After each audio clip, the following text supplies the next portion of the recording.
עכשיו אנחנו עם מסמך מיוחד, היממה האחרונה של התצפיתניות במוצב נחל עוז, אחד האירועים הקשים ב7 באוקטובר. 16 תצפיתניות נרצחו, 5 עדיין חטופות בעזה, ואפשר להציל אותן. הערב, מיכל פילן חושפת מה קרה בבסיס, דקה אחר דקה, תיעודים שטרם נראו, ופרטים חדשים שחושפים את גודל המחדל. התחקיר הוא של ג'ניפר סילון. הנה הכתב. תחנות גלית, הם נוסעים על אופנועים לכיוון שטחנו, עברו כבר את הרואה יורה, בסביבות 30 אנשים. אני אומרת את זה חד משמעית, הבנות שלנו יכלו להיות בחיים, נקודה. כשאני שואל את מפקד החיל, מה הבנות שלנו אמורות לעשות כשנכנסים מחבלים לבסיס? לא יודע.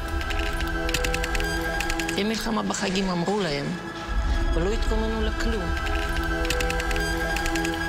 להתאבד, אני מזהה בערך 15 אנשים שצמודים לחומה המזרחית של המוצב ושנמצאים בתוך המוצב. מה שאני ראיתי בכניסה לבסיס, יש המון חיילים בכניסה, אבל הם לא נכנסים פנימה.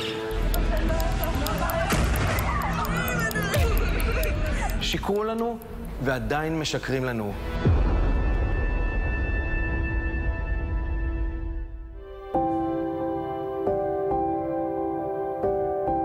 זה סיפור על יוהרה ועצימת עיניים, על הפקרה וטיוח, על אובדן נורא ומיותר. אבל זה גם סיפור על גבורה ועל אחוות נשים צעירות שהאמינו עד הסוף בתפקיד שלהן, ובמערכת שלא הייתה שם.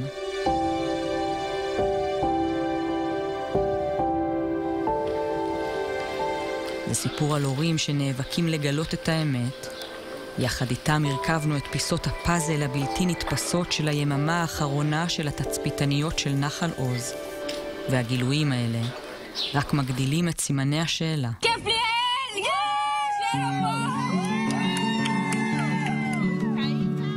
יש! שחף ביום שישי, ב6 לאוקטובר, חגיגת הטיטיים שלה. טיטיים זה מסיבה שעושים שבת אחרונה בבסיס לפני שחרור. שחף ניסני עמדה להשתחרר באותו השבוע. כמיטב המסורת בחמ"ל היא הרימה ארוחה חגיגית לכל הבנות. חלקן היו ותיקות ושרתו איתה שירות מלא, חלקן הגיעו רק יום-יומיים קודם לכן מהקורס, וחלקן היו בצוות הפיקודי.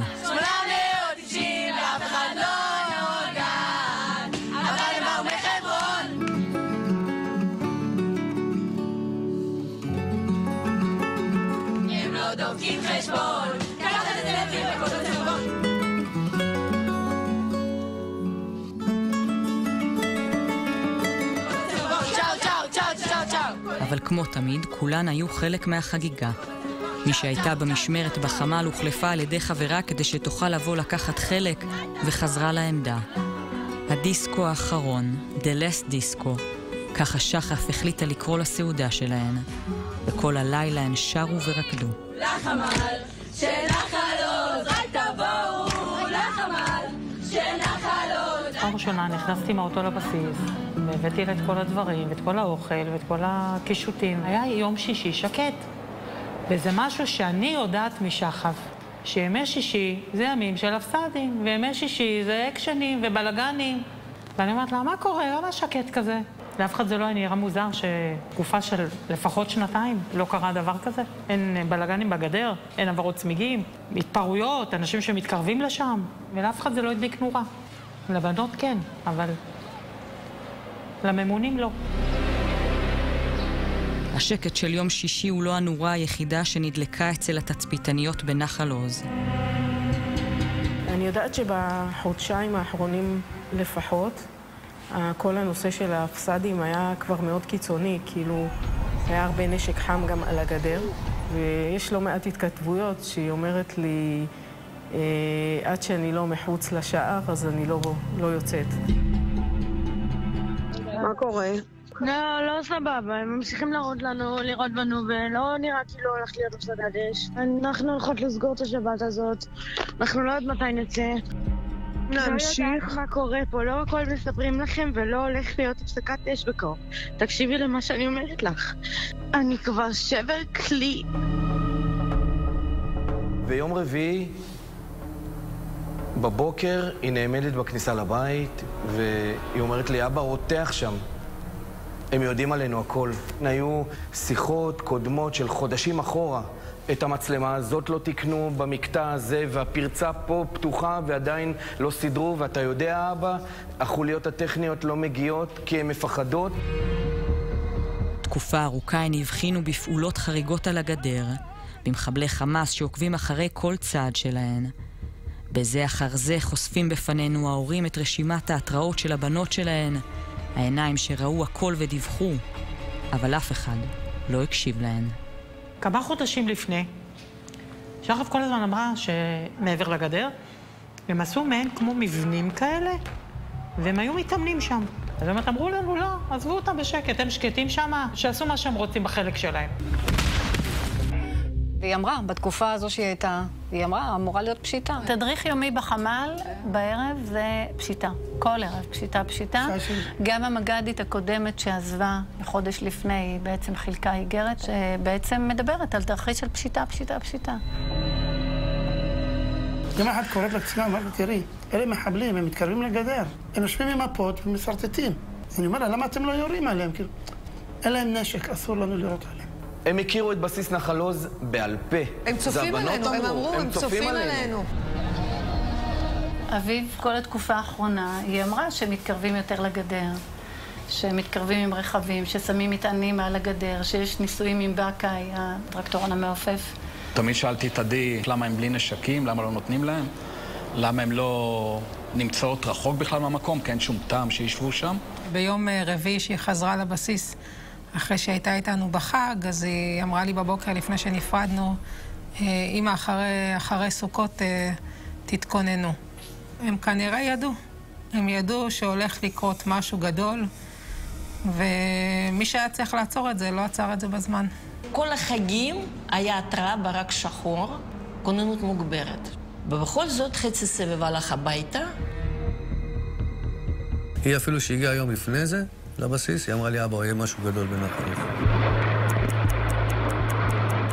בשעה 6:29 החלו האזעקות בבסיס. הבנות שלא היו במשמרת רצו מהמגורים שאינם ממוגנים בפיג'מות למיגונית. במקביל, בחמ"ל הבסיס מדווחות התצפיתניות כל אחת בעמדה שלה בפסקל עליו היא אחראית, על המתרחש לנגד עיניה. ומה שהתרחש היה סיוט שמתגשם. הם, אולי בניגוד לאחרים, רואות את כל הגזרה. אולי במקומות אחרים, במוצב אחד מישהו חושב שהמתקפה רק עליו, במוצב אחר מישהו... לא, הן רואות את כל הגזרה, את הפשיטה על כל המקומות, וממשיכות לדווח. 4 אנשים שיורדים מכיוון הגדר עשו קבלה. תחנות דיאגו התקבלו ברעש טורקי, כבר 2 אנשים שנמצאים כרגע על אופנוע, נוסעים דרומה. דרנט התקבלו קו דיווח 20 אנשים כרגע נמצאים צמוד לגדר עשו קבלה. אני לא רואה.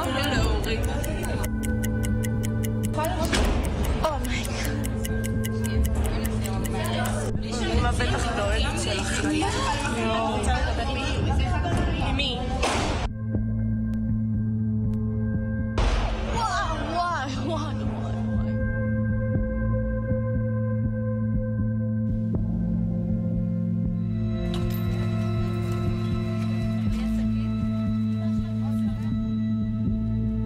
אני הולכת לישון עם התמונה הזאת, וגם הייתה. נועה שלי כאן ישבה, ממש כאן, מבוהלת, מפוחדת. זה מה שרואים בסרטון.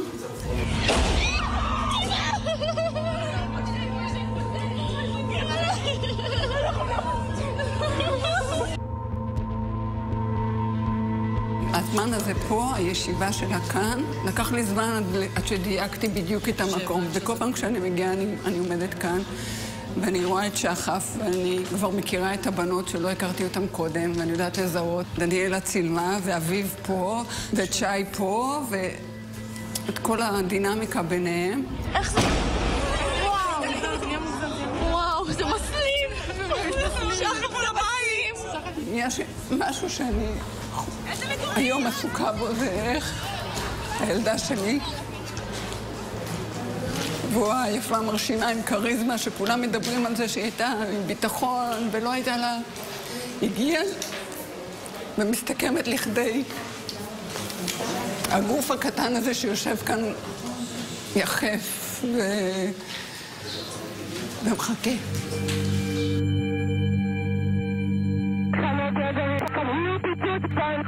קבלו שהאנשים פה תצאו את שהאנחול יצאו קבלה.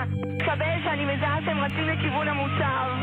קוד גנבי קבל שאני מזהה בערך כ-15 אנשים שצמודים לחומה המזרחית של המוצב ושנמצאים בתוך המוצב. יחד עם רוני אשל ויעל אייבושור מדווחת גם שירה שוחט. אנחנו מביאים כאן את קולות הקשר שלה בשמה לראשונה. מדווחת כשהיא מתקשה לעצור את הבכי אל מול מה שרואות עיניה. בעקבות 10 אנשים שיורדים מכיוון הגדר עשו קבלה. לפי מידע חדש שאנחנו חושפים הערב, 215 מחבלים פרצו בשעות הבוקר לבסיס. בסביבות השעה 7 בבוקר חלקם מגיעים לאזור המיגונית ומתחילים להשליך רימונים ולירות פנימה. קבוצה אחרת מגיעה לאזור החמ"ל, ובכניסה אליו מתפתח קרב יריות שימשך כ5 שעות.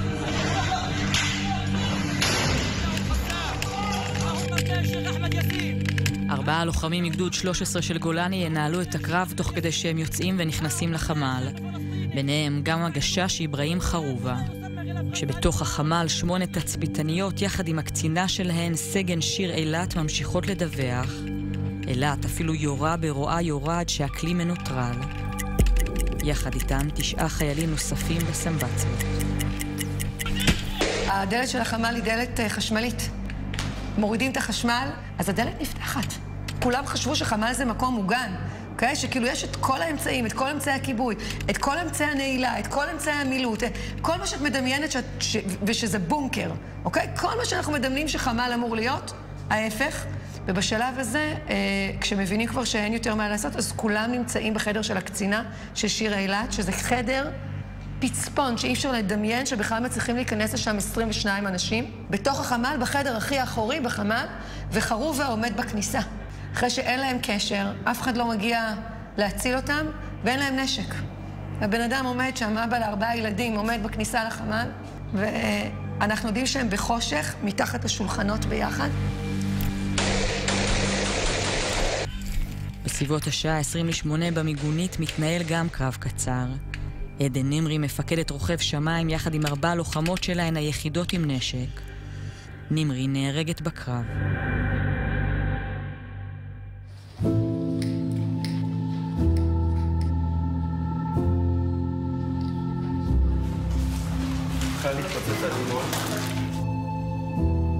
אדם עם החברות של רוב הבנות שנהרגו ישבו פה, באזור הזה.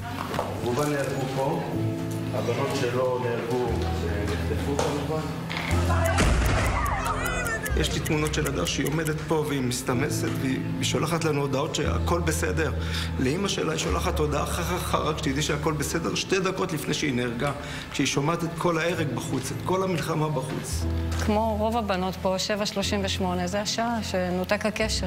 אביב סיימה משמרת ב4 בבוקר, היא התקשרה אלינו מפה, והיא דיברה מאוד מהר, והיא מתארת שיש בלגן שלם, שיש טילים ובומים ויריות, ואני שומעת תוך כדי את היריות, ואז היא אמרה לי, וחיילים צורכים, ואנחנו לא יודעים מה זה. קשה לקלוט מה הם עברו כאן. הם ידעו שהמחבלים נכנסים פנימה. נועה כתבה גם הודעות לחברים שלה, ורשמה להם שהם פה, שהם בפנים, והיא נפרדה מהם.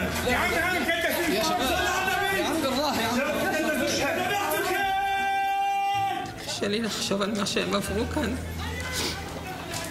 על מה שהם ראו כאן. 7 בנות, 3 שעות ראו את החברות שלהם פה מוטלות על הרצפה, שעושים עליהם וידוי הריגה ומצלמים אותם. נורא אחר כך העמידו אותם פה בשורה עם כל הבנות שנחטפו, והיא פשוט קפואה. יושבת קפואה, לא זזה. זהו. ואז לוקחים אותה לעזה.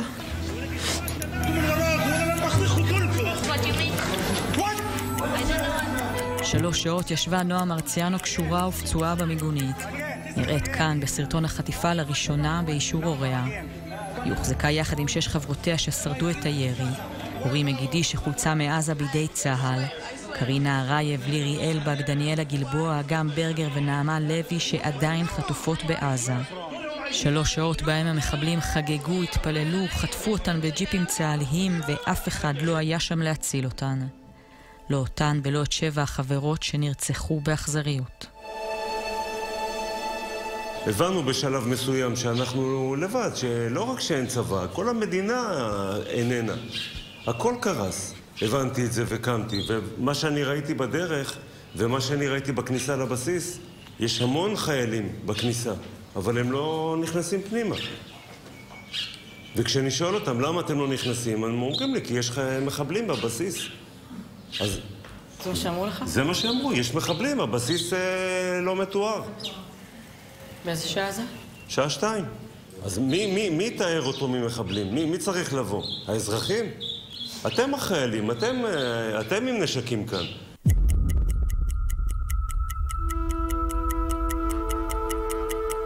אנחנו יודעים שבאיזשהו שלב כנראה זורקים חומר תבערה והחמ"ל מתמלא בעשן בשניות.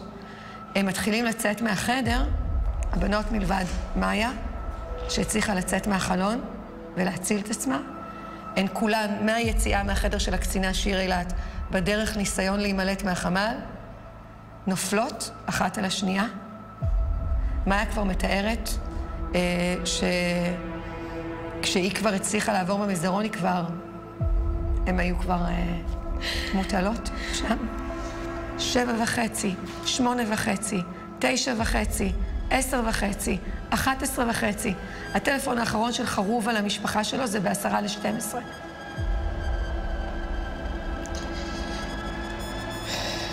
5.5 שעות להציל את מי שעמד בחמ"ל והקפיץ את כל מי שהוא יכל להקפיץ כדי להגן על היישובים של העוטף. הם את העבודה שלהם עשו. לאורך כל אותו הבוקר לא נטשו התצפיתניות את החמ"ל, עד שנותק לחלוטין החשמל והקשר נפל. הן נחנקו למוות אחרי שהחליטו שאין ברירה והאש מתגברת וחייבים לברוח. 6 קציני גולני הצליחו לברוח מחלון השירותים, החלון היחיד בחמ"ל. ורק תצפיתנית אחת הצליחה לברוח, מאיה דסיאטניק.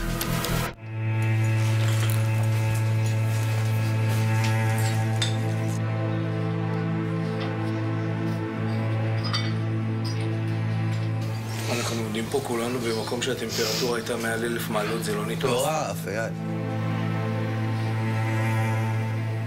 איפה? היה צריך להיות פה משאבות שהיו שואבים את כל העשן החוצה במקרה חירום.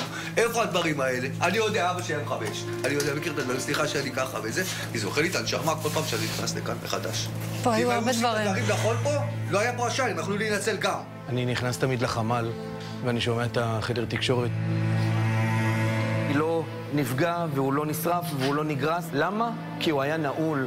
ואני אומר לעצמי, למה אף אחד לא השכיל להבין, לתלות את המפתח בצד, ושמישהו יגיד להם, בזמן אירוע, תיכנסו פנימה, תנעלו את עצמכם בפנים. כשאני שואל את מפקד החיל, תת-אלוף, מה הבנות שלנו אמורות לעשות כשנכנסים מחבלים לבסיס? גולני רצו לקיבוץ, טנקיסטים הלכו לפה, כל אחד ידע לאן הוא הולך. אני אומר לו, איפה הבת שלי צריכה ללכת? אין לה נשק. לא יודע. אם הוא לא יודע, אז איפה הגענו? הם ישבו וקיוו שאם קורה משהו, הם יודעות שבחמ"ל מתפעלים עכשיו את כל העולם, ותכף יבואו להציל אותם.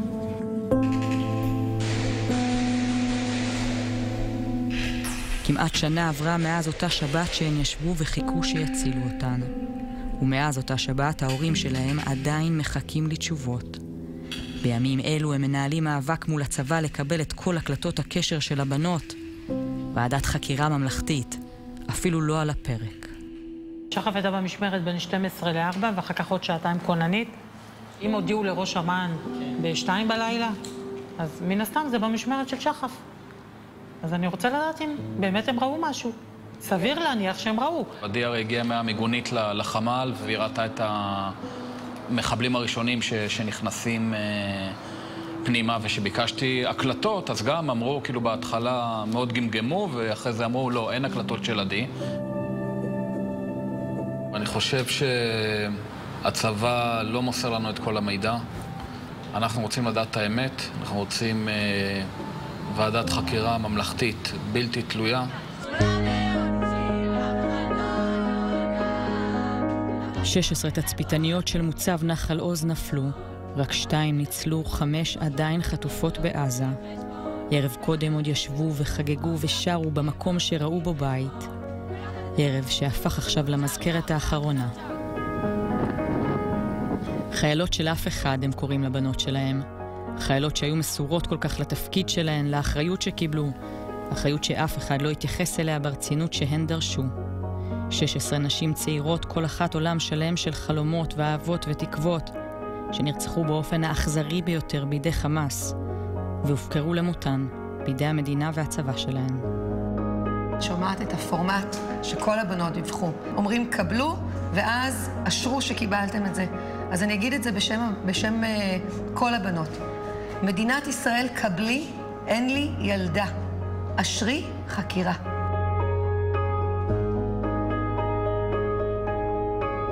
מעבר לגעגוע והשבר הגדול שזה עשה לי בחיים הפרטיים שלי, יש לי גם שבר מאוד גדול מול המערכות ומול המדינה. אני לא מרגישה מה שהרגשתי קודם. לא לשירת התקווה, לא לדגל, לא לצבא.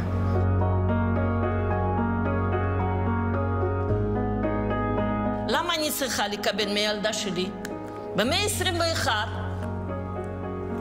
הדבר הזה, שאני נקראת זה חפצים מטריבלינקה, שאימא שלי ברחה משואה, זה מה שנתנו לה גם חפצים מכל מיני מקומות. טוב שאימא שלי לפני 17 שנה מתה, אימא הייתה רואה את זה, הייתה מתה באותו רגע.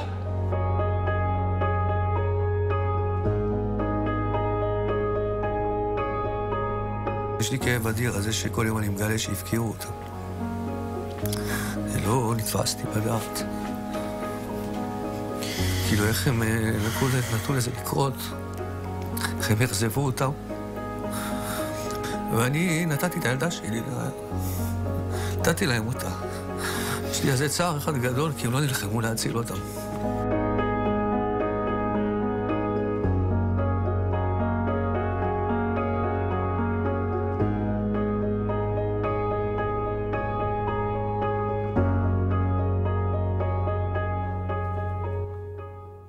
שעות שניסו להציל את כולם, ואף אחד לא בא להציל אותן גם שנה אחרי.